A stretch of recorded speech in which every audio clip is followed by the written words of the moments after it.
गरीब कल्याण की दृष्टि से मध्य प्रदेश के लिए ऐतिहासिक है। भारतीय जनता पार्टी के आराध्य हैं पंडित दीनदयाल उपाध्याय, और उनका एक वाक्य मुझे हमेशा याद रहता है। वो कहते थे कि जीवन का अंतिम लक्ष्य परमात्मा की प्राप्ति, और परमात्मा कहां मिलेगा?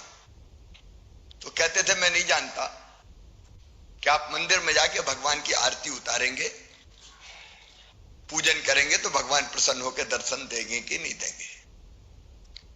मैं ये भी नहीं जानता कि 30 त्योहारों पर व्रत और उपवास रखेंगे तो भगवान प्रसन्न होंगे कि नहीं होंगे। मैं ये भी नहीं जानता कि कहीं हिमालय या बाकी पर्वतों की गुफाओं में बैठ के आप तपस्या करेंगे तो भगवान आपको दर्शन देंगे कि नहीं देंगे।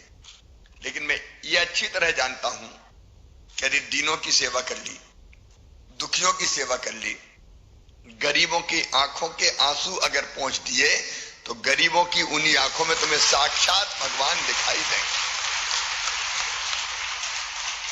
और वो कहते थे दरिद्र ही नारायण है, गरीब ही भगवान है, उसकी सेवा मतलब भगवान की पूजा। और भारतीय जनता पार्टी की सरकार, चाहे हमारे प्रिय प्रधानमंत्री जी के रूप में गरीब कल्याण की योजनाएं चला रहे हों,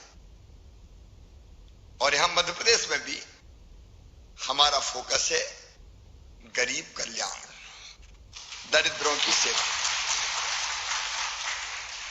और ये इसलिए करते हैं कि वो हमारे भगवान हैं, ये इसलिए भी करते हैं कि उनका हक उन्हें देना है। कई लोग कहते हैं जब लाडली बहने योजना लाए तो कुछ लोगों ने कहा कर ये ऐसे पैसे काय को बांट रहे हो। ये बांटना नहीं है, ये उनका अधिकार दे रहे हैं। देखो भाई, धरती के संसाधनों पर सबका हक है कि नहीं? है बता। भगवान ने हवा, पानी, खदाने, जंगल, अलग अलग तरह की चीजें सबके लिए बनाई, लेकिन सबके पास तो नहीं है। तो जिनके पास है वो उससे धन कमाते हैं, लेकिन अधिकार तो उनका भी है जिनके पास नहीं है। तो बताओ, उनका हक उनको देना चाहिए कि नहीं देना चाहिए? बोल के बताओ ना। देना चाहिए। तो उनका हक देने के लिए गरीबों के कल्याण की योजना चला रहे हैं। यही सही अर्थों में सामाजिक न्याय है। जो विकास की दौड़ में पीछे रह गया उनकी मदद करो भाई। और इसलिए आप देखिए, हर कदम पर भारतीय जनता पार्टी की सरकार साथ खड़ी है, हर कदम पर। अगर गरीब भाई बहने निःशुल्क राशन हो, प्रधानमंत्री गरीब कल्याण योजना, दूसरी भोजन के अलावा जो दूसरी जरूरत है वो जरूरत है रहने के लिए जमीन की, है कि नहीं है? और ये हमारा संकल्प है, चाहे गांव हो चाहे शहर हो। गांव में हमने बनाई है मुख्यमंत्री भू आवासीय अधिकार योजना। एक बार मैं निवाड़ी जिले में जा रहा था, शायद ये घटना मैंने पहले भी सुनाई। तो एक जगह भाई बहन खड़े थे मिलने के लिए, ज्ञापन लेके मैं उतरा। तो उन्होंने मुझे कहा कि मामा हमारे पास तो रहने की जगह ही नहीं है। तो मैंने कहा रह कहां रहे हो? अरे बोल रह तो रहे, लेकिन दादाजी का मकान था, तो दादाजी 4 भाई थे, उनके 4 हो गए तो 4 बहुएं आ गई, फिर और उनके हो गए तो 4 फिर 4 बहुएं आ गई। अब हालत यह है कि मकान में बारी बारी से सोना पड़ता है, हर घंटे पारी बदलनी पड़ती, रहने की जगह ही नहीं। और बात मुझे सही लगी कि भाई परिवार बढ़ गया तो आखिर रहेंगे कहाँ? प्लाट खरीदने का सामर्थ्य नहीं है। तो बताइए, इस धरती पर जो आया है उसको रहने की जमीन होना चाहिए कि नहीं होना चाहिए?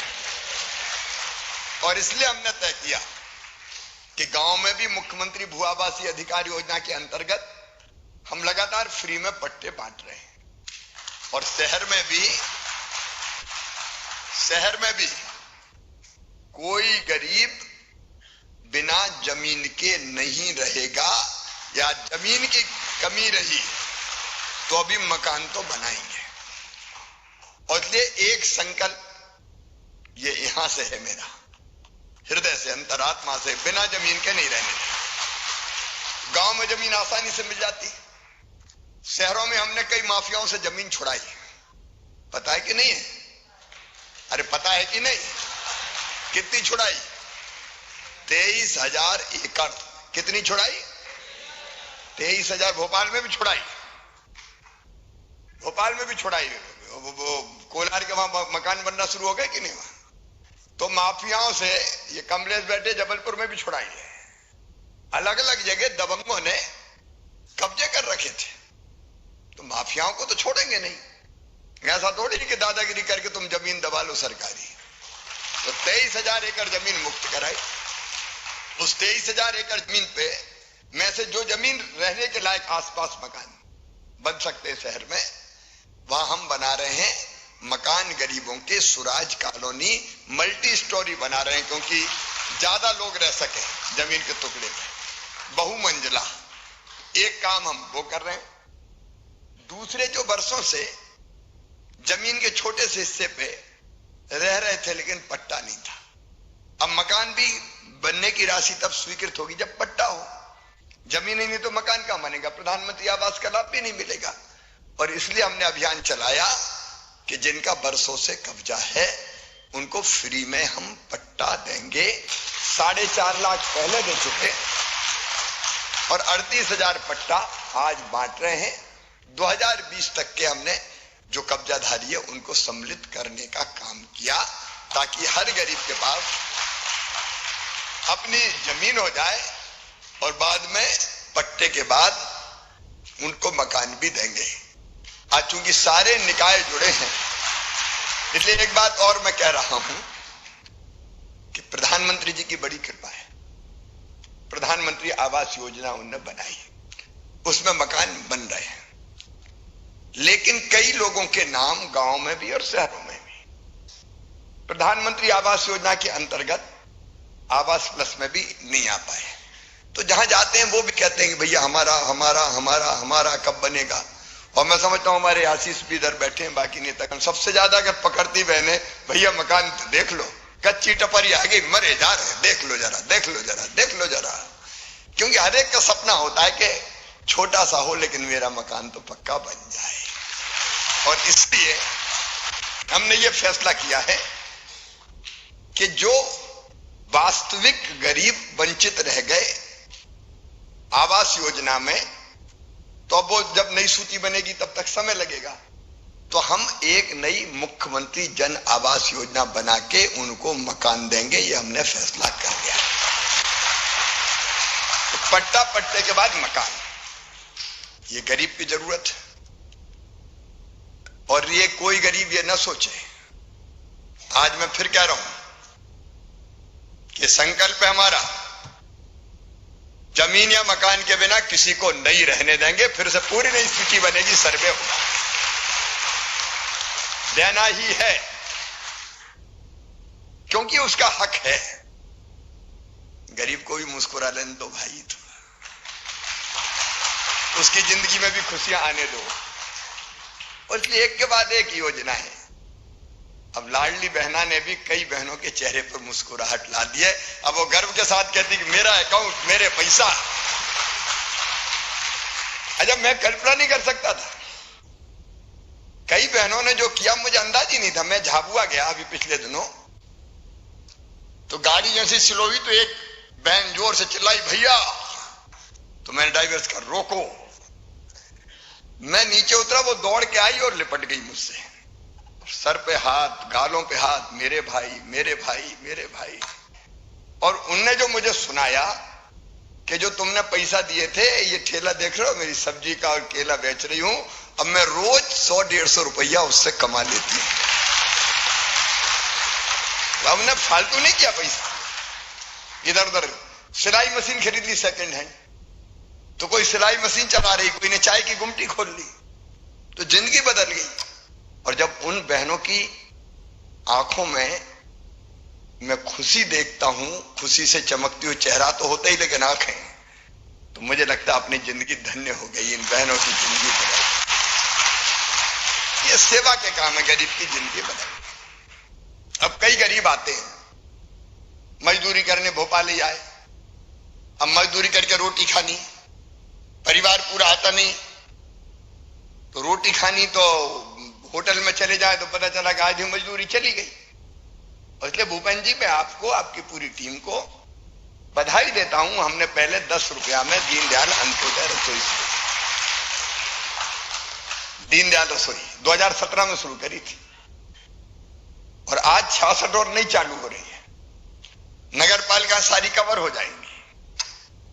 और ये देखो, भारतीय जनता पार्टी की सरकार है कि 17 के बाद अब 10 रुपया के 15 रुपया करना चाहिए था, लेकिन इस बात के लिए भी बधाई कि 10 रुपया के 5 रुपया कर रहे हैं।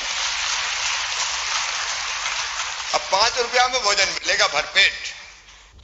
तो गरीब मजदूरी करे, 5 रुपया में पेट भरा जाए तो कम से कम बाकी पैसा बच तो जाए, नहीं तो भोजन में ही सब चले जाए, तो बाकी परिवार की वो चिंता कर ले। और एक काम और अभी करने वाले हैं, उसके भी टेंडर हो गए कि जहां मजदूर हो, अब दूर दूर रसोई होती तो भोजन करने कितनी दूर जाए, तो पता चला आने जाने में बहुत टाइम लग जाए। तो अब ये योजना बनाई है नगरीय विकास विभाग, भूपेंद्र जी उनकी टीम ने पूरी, कि अब जहां मजदूर होंगे वहीं रसोई ले जाओ, तो चलती फिरती रसोई, बढ़िया गाड़ियां रहेगी, उसमें रोटी पूड़ी चावल बनता रहेगा, और जहां मजदूर खड़े वहीं ले जाओ। बेचारा पैदल चल के काय को जाए, रसोई चल के चली। तो जहां ज्यादा इकट्ठे होते हैं वहीं ले जाएंगे, लो भैया भोजन, लो भैया भोजन, लो भैया भोजन। और इसलिए ये चलित रसोई भी प्रारंभ होने वाली है। भूपेंद्र जी ने अभी कहा कि और कुछ कितने बचे, 90। और देख, एकदम छोटी नगर पंचायत जहां की आबादी कम है वहां दिक्कत नहीं होती, क्योंकि वहां बैंकेल होते हैं, लेकिन जितने 20,000 से ज्यादा की आबादी की नगर पंचायतें भी है, सब में दीनदयाल रसोई शुरू की जाएगी, ताकि भरपेट भोजन मजदूरी करने वाले भाई भी बहन भी कर लें। रैन बसेरा रहने के लिए हम व्यवस्था करने का प्रयास कर रहे हैं कि बाहर से आए तो रुके कहां, उसका इंतजाम भी चल रहा है। आप गरीब कल्याण का एक पूरा चित्र देखिए, गरीब कल्याण का, फ्री में राशन, जमीन, मकान की व्यवस्था, दीनदयाल जैसी रसोई, उसके बाद बीमार हो जाए तो इलाज, फिर बच्चों की पढ़ाई की व्यवस्था, उसकी भी क्या चिंता करना, मामा है, पढ़ाई की व्यवस्था भी करवाएगा। अब विश्वास सारंगी बैठे, मेडिकल की पढ़ाई भी, अगर बच्चे मेधावी हैं पर अपनी बुद्धि से उनका एडमिशन मेडिकल कॉलेज में हो गया, इंजीनियरिंग कॉलेज में हो गया, आपको कल्पना नहीं है कई लोगों को। कल एक बहन मुझे मिलने आई, बहुत गरीब थी, वो मैंने कहा हाथ में दे दो, बोल नहीं राखी बांधूंगी मैं तो। मैंने कहा जल्दी है, बोल नहीं मैं तो बांधूंगी।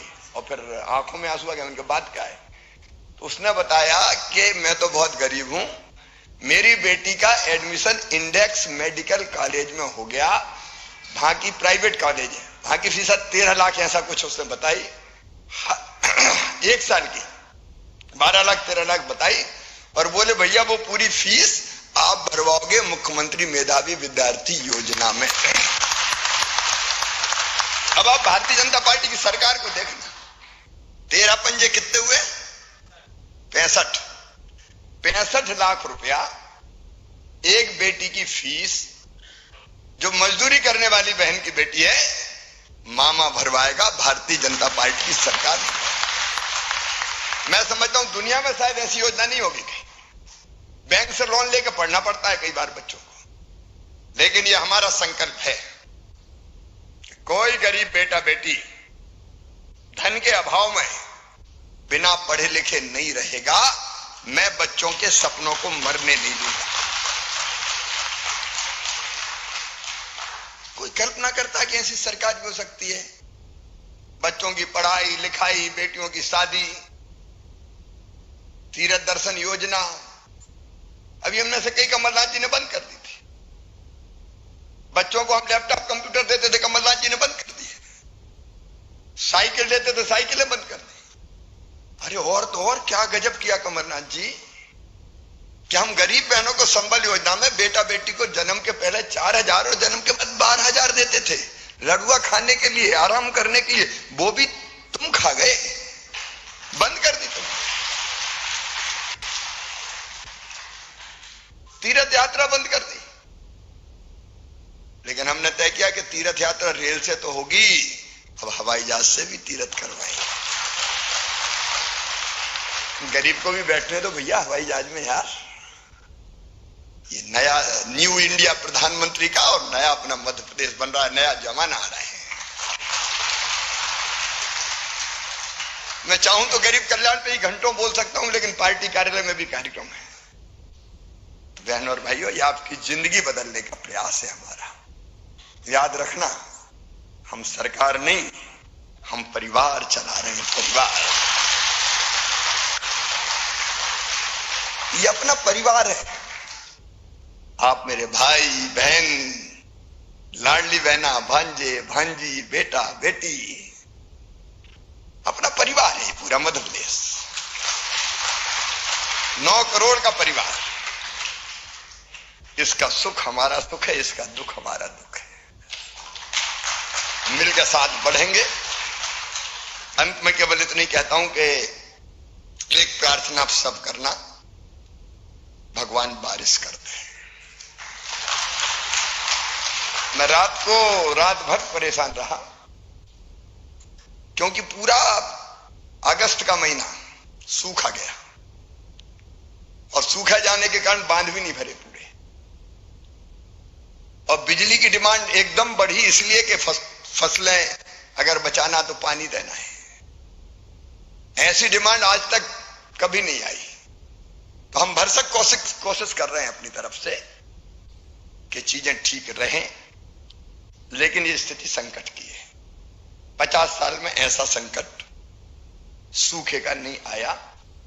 तो अभी ये भादों चल रहा है। मैं भी भगवान से प्रार्थना करूंगा, आप भी प्रार्थना करें कि बारिश एक बार जरूर हो जाए, ताकि हम फसलें बचा सकें और बाकी व्यवस्थाएं भी ठीक चलती रहे। सभी निकायों को, निकाय के जो प्रतिनिधि और जनता बैठी है, मैं एक निवेदन करना चाहता हूं कि वर्षा के लिए भी प्रार्थना करें। और दूसरे, स्वच्छता का सर्वेक्षण चल रहा है। तो देखो भाई, मध्य प्रदेश नंबर 1 था पिछले बार पूरे हिंदुस्तान में। इस बार भी नंबर 1 रहना है। रहना है कि नहीं? जोर से बोलो, रहना है कि नहीं? नंबर 1। भोपाल पे भी थोड़ा और ध्यान देने की जरूरत है। भोपाल हो, इंदौर हो, ग्वालियर हो, जबलपुर हो, सागर हो, रीवा हो, सतना हो, सिंगरौली हो, उज्जैन हो, खंडवा हो, बुरहानपुर हो, कटनी हो, सारे नगर निगम भी ध्यान दें, सारी नगर पालिकाएं ध्यान दें, सारी नगर पंचायतें ध्यान दें कि हम स्वच्छता के काम में सब इन्वॉल्व हों, बेहतर से बेहतर प्रदर्शन करें और फिर हमारा शहर नंबर 1 आए, मध्य प्रदेश नंबर 1 आए। और मैं सभी 413 नगरों को यह भी कहना चाहता हूं, देखो हम भरसक प्रयास कर रहे हैं कि आपको धन की कमी ना आए। अभी कायाकल्प अभियान शुरू किया हमने। तो कायाकल्प में पहले हमने 800 करोड़ रुपए आपको दिए अलग अलग जगह। मुझे एक जरूर कहना है, सब सुन रहे होंगे, कई लोगों ने टेंडर नहीं किया अभी तक। ये बात ठीक नहीं है। फटाफट टेंडर जहां नहीं हुए, टेंडर करके सड़कें, गांव की जो हमारी शहरों की जो आंतरिक सड़कें उनको ठीक करें, तत्काल कर दें। और फिर हमने कल की बैठक में 1200 करोड़ रुपया और स्वीकृत किए सभी नगरीय निकायों को। कुल 2000 करोड़ रुपया हो गए, 800 और 1200। इनके काम होना है सितंबर में। तो इसलिए सारे नगरीय निकाय इस पर ध्यान दें कि फटाफट वो टेंडर और बाकी प्रक्रिया पूरी करके अपनी सड़कें बनवा लें, ताकि सड़कों में गड्ढे और बाकी दिक्कतें वो समाप्त हो सके। मैं एक बार फिर जिन भाई बहनों को पट्टे मिल रहे हैं उनको बहुत बहुत बधाई देता हूं। दीनदयाल रसोई योजना जहां शुरू हो रही है उनको बधाई देता हूं। और देखो मेरे बहनों भाई, परिवार है तो ये आप समझो कि अकेले मेरा काम या मेरी टीम बैठी उसका काम नहीं है। सब चीजें ठीक चले, ये हम सबका काम है। बोलो है कि नहीं है? अपने परिवार की सरकार है तो आपका सबका हमेशा हमें सहयोग चाहिए। बोलिए मिलेगा? बोलिए भारत माता की। धन्यवाद माननीय